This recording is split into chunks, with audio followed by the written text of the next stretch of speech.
Hello, everybody. This is Parrish Alford with the Daily Journal. I'm joined by Logan Lowry, our Mississippi State beat writer. We're recapping day 2 at SEC Media Days.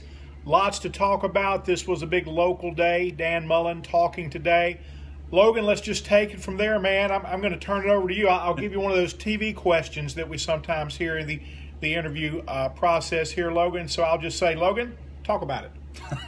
Well, yeah, there's a lot of Jeffrey Simmons talk today with Dan Mullen. It's really the first time he's publicly commented on the situation after that Mississippi State's reached the decision last month to go ahead and enroll the Noxubee County 5-star defensive end after the video surfaced of him striking a woman on the ground during an altercation with his sister. And, obviously that caused a stir. That was back in April. Mississippi State waited a couple of months to rule on the situation of whether to enroll him or not. I mean, he signed with Mississippi State back in February, actually the #1 player in the state of Mississippi, the highest rated player in the state. So, obviously a big recruit that a lot of people wanted. Mississippi State was able to get his signature, but obviously when that video surfaced, everything about his talent went out the window. Right. And you talk about his character. I mean, it's obviously a huge character flaw when you see somebody doing something like that. And Dan wasn't questioned as much as I thought he would today, but he was still questioned quite a bit about it. And we don't know really what went on in some of those other rooms. They have different rooms separating the main media room where Parrish and I are usually at, and they have a TV room. They have situations where CBS talks to him, ESPN talks to him, so we don't know how much he was grilled in some of those other rooms. But in our room, it was pretty par for the course, I guess you could say. But one of the things I found interesting that he talked about was he said he wasn't really involved in the decision for Mississippi State enrolling him, and the 1-game suspension, he wasn't really involved in that. And I thought that was pretty. It was informative to me because I thought he would have played a major role. I mean, obviously, you think a head football coach would in that situation. Yeah, I'm gonna say that I think Dan Mullen was involved in that. Now, at what level? He said he wasn't very involved. He was involved at some level, I think, because we have been doing this a long time, and we know coaches are controlling by nature. That they want absolute control of their programs. That was a huge decision in the Mississippi State football program. I think Dan Mullen was probably a little more involved. Maybe it wasn't his final call. Maybe it was taken out of his hands. Sometimes that happens. But I have a feeling he was involved in that decision. And he commended the university for how deeply they got involved in that investigation before thoroughly investigating everything that went on in that situation as best they could to make an informative decision to enroll Jeffrey Simmons, because obviously it affects a lot of people on their campus. There's a lot of females that go to that school, and Mississippi State definitely took a black eye in this situation. I mean, obviously their name was dragged through the mud over the last several months because of the situation, and rightfully so. I mean, obviously it's a huge target whenever domestic violence is one of those huge touching points in our society these days. And obviously the video made it even more disturbing, when you can actually see what took place as opposed to just reading about it. I mean, I think and even Greg Sankey talked on that first day about 10 seconds of video, and even just in those few seconds of video we were able to watch in that, it's very disturbing. And obviously Mississippi State's taking a huge chance here, and Dan Mullen even talked today about it being his responsibility. He takes responsibility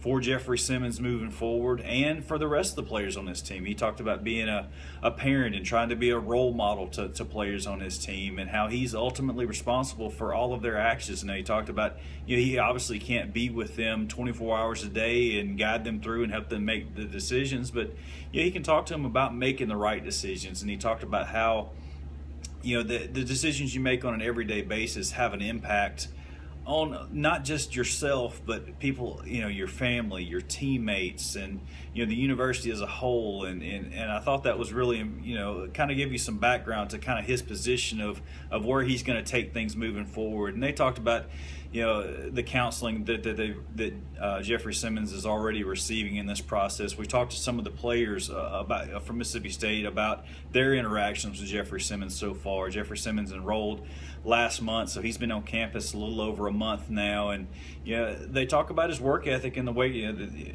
everything football-wise has been good. They like good what teammate. They call him a good teammate. Exactly, and and it's one of those situations where the guy's getting a second chance, and obviously it was very, you don't condone anything that he did in that video, but people deserve a second chance, and he's going to get one moving forward, and we'll have to see what he does with that second chance.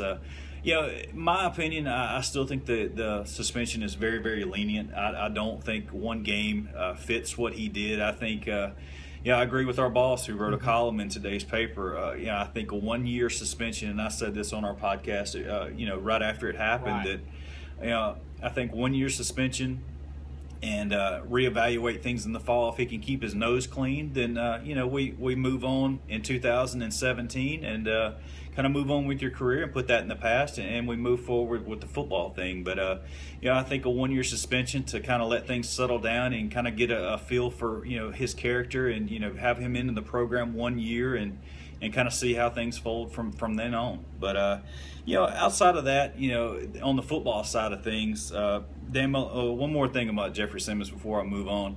The roster came out Monday, and he has number 36 beside his name. And obviously, that's the number that Nick Bell wore in 2010 before he succumbed to cancer. And nobody has worn that jersey since that season. Towards the end of that year, after Nick passed, some guys like Charles Mitchell, Chris Ralph, some other guys on the team wore that number in honor of Nick Bell, and then it's been kind of retired since then. And Dan Mullen was asked about that during today's question and answer part of things, and he said that the jersey numbers are not finalized for Jeffrey Simmons or any other freshman. He said he actually had several freshmen text him and ask him why they were assigned that jersey number, and Dan said it was actually had something to do with their lockers in the locker room. So I thought it was really interesting because Jeffrey Simmons' number in high school was 94. No, 94 is not open on Mississippi State's roster, but there are several numbers in the 90s that are open. So I thought, putting 36 beside his name was really odd, and I don't expect to see that moving forward. And Nick Gibson is wearing number 21, which is obviously Kiefer McGee's number, and it hasn't been worn since Kiefer drowned back in the late 90s. And he's worn it in practice over the last year, but he's coming into his redshirt freshman year, and he wore number 30 in the spring game this year, so I don't expect number 21 to be worn this year either. Well, if 36, Nick Bell's number, was it actually retired? No. I mean, to me, okay, well, that was a question. It's kind of like Kiefer's. If it was actually retired, why are you unretiring it? But there never was a ceremony saying no one's going to wear this number. No, okay. And it's just like the Kiefer McGee situation. It's not officially retired, but nobody has worn it since then. So we'll have to see how that plays out moving forward, but I don't expect either one of those numbers. And people have worn 21 before in the past in practice, but nobody's worn it on the field. And this is the first time the 36 situation has came up, but I don't expect anybody to be wearing that one either. But like I said, on the football side of things, Mississippi State still is unsettled at quarterback. Going to go with 4 quarterbacks going into the fall. Dan Mullen said that he's going to rely a lot more on the running game this year to take some pressure off of these young and experienced quarterbacks, and he expects guys like Fred Ross to come back and help in that as well. Fred Ross led the SEC in receptions last year with 88 for a little over 1,000 yards, had 5 touchdowns. I had talked to Fred Ross today. Obviously he missed all of spring with a groin injury. He had surgery on his groin, missed every spring practice. Talked to him today. He said he's just now getting able to start running a little bit, and he expects to be cleared sometime during fall camp. He's not cleared. He's not 100% healthy yet, but by fall camp in early August, at some point during that range, he expects to be cleared and cleared for contact out there. I also spoke with Richie Brown today. And I finally got somebody to talk about the 3-4 defense, Parrish. Imagine that.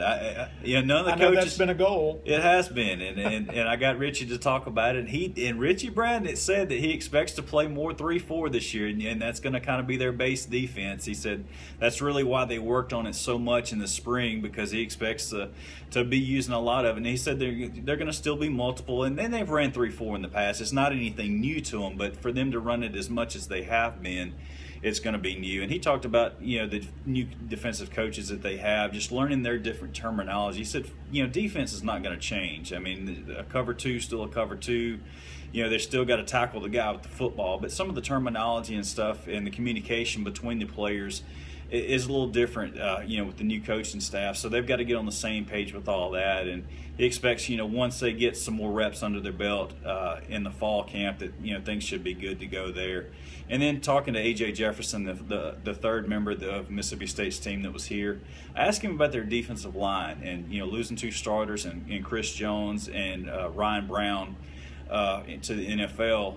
How would that really affect them? As far as depth and replacing those guys. And he expects them to be as good or better. I think he said deep and talented was how he put it. He named off all the players that step into roles like Nick James, playing a huge role for Mississippi State last year, and Will Coleman and Jonathan Calvin. There's so many guys that played bit roles for Mississippi State last year. They got on the field, but maybe weren't necessarily in that starting role.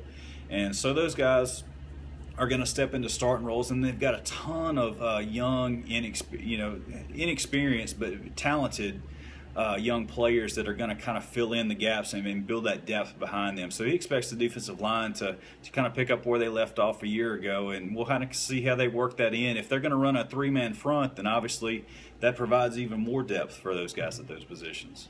That's Mississippi State. 3 other coaches spoke today. Some highlights there. Butch Jones, a lot of expectations for Tennessee this season, returning a very experienced quarterback in Josh Dobbs. Jones talked about that a little bit, wants to see more consistency really from other players in his offense. He says that good quarterback play sometimes is a byproduct of what those other guys are doing around the quarterback. Dobbs was a very consistent player last year, but there were some injuries among the wide receivers. He believes if that group stays healthy this year that Tennessee can be a more consistent offense around Josh Dobbs, the quarterback. Kicking things off this morning was Kirby Smart, the longtime Alabama defensive coordinator under Nick Saban. I mean, for years it seems like we had heard Kirby Smart's name mentioned with just about any coaching vacancy of significance in the region or the area. And finally, the Georgia job comes open. Kirby Smart, former Georgia player, all-conference defensive back, made that move. Now he talked about winning over the players of former coach Mark Richt. Richt, 15 years at Georgia, much beloved as a coach. It was really people were torn over the decision of whether or not to let Mark Richt go. Ultimately, they did. After a 9-3 season, that team went on and won a bowl game. So Mark Richt's last team, although he didn't coach that last game in the bowl game, that team was 10-3 and fired its coach. So Kirby Smart comes in with a lot of players still loyal to Mark Richt. And he talked about winning those guys over, and he says you don't do that overnight, that you build trust and earn trust by showing the players what they can value in you as a coach. And those are 2 things. You show those players that you can help them become better on the field and as a man. And those are the things that Kirby Smart says he wants to do to continue to earn the trust of his players. And he went on to emphasize that this is not a competition between he and Mark Richt. This is about Kirby Smart doing the right thing and showing the players that they can value him as a coach. Finally, Kevin Sumlin, it was his day, Texas A&M. Big story there. You may remember the off-season shakeup at quarterback. This guy had a sophomore and a true freshman last year, both highly recruited players, 5-star guys, Kyle Allen and Kyler Murray. They both transfer after a disappointing season. A&M at one point reaches 1 scholarship quarterback on the roster, that Jake Hubenek. He got some snaps in the Ole Miss game in Oxford, the Rebels winning that one 22-3. But lo and behold, there's a grad transfer out there, an Oklahoma guy, Trevor Knight, a Texas native from San Antonio, a guy who quarterbacked the Sooners to the big Sugar Bowl win over Alabama a few years ago. He had lost his job last season to Baker Mayfield. He transfers as a grad student, so he is the guy. He is the starter at Texas A&M. He was named starter quickly after the spring. Sumlin said he earned that job by his play. He's also settled into a role of leadership for Texas A&M, coming in, showing his play on the field, but also kind of just pulling guys aside, just being very relational with Texas A&M players, his new teammates, and he's quickly settled into a key role there for the Aggies. Another note on Texas A&M, Kevin Sumlin's offensive coordinator this season also has an Ole Miss tie in Noel Mazzoni. He was the offensive coordinator for all of Tommy Tuberville's time at Ole Miss. He went with Tuberville to Auburn. He was later fired by Tuberville at Auburn. He came back to Ole Miss, served 1 year as offensive coordinator for Ed Ogeron in Ed's first season in Oxford. So a guy who's very familiar with the SEC West and who is very familiar with Ole Miss, Noel Mazzoni, offensive coordinator at Texas A&M. He goes to the Aggies from UCLA, and A&M will open the season against UCLA. So lots of interesting notes and connections there with Texas A&M. That wraps up day 2 for us today. Folks, be sure to continue to check that Daily Journal SEC Media Days page. Lots of good things there, and it's updating constantly throughout the day. So check with us on that tomorrow, and we'll be back here with you tomorrow evening.